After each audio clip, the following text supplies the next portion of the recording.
রমজান সামনে, এবারের রমজানে টার্গেট নাও 30 দিনের রোজার মাধ্যমে দিল থেকে আল্লাহর কাছে এইভাবে 30টা দিন হাতে গুনে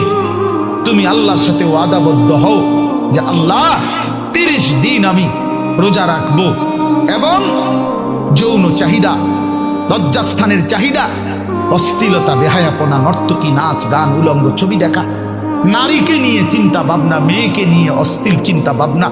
অবৈধ কোনো প্রেম সম্পর্ক, হারাম কোনো রিলেশন, এই সব ত্যাগ করে বন্ধু 30টা দিন মনোযোগ দিয়া রোজা রাখো, তারাবি পড়ো, ইফতার করো, সাহারি করো, তাসবিহ পড়ো, তেলাওয়াত করো, কোনো আলেমে দ্বীনের সাথে উঠা বসা করো, ইমাম সাহেবের সাথে সম্পর্ক করো।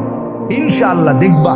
আল্লাহ চাহে তো 30 দিনের মাথায় আল্লাহ বলেন লাআল্লাকুম তাত্তাকুন, আমি আল্লাহ ওয়াদা দিলাম মোমেন তোকে মুত্তাকি বানিয়ে দেব।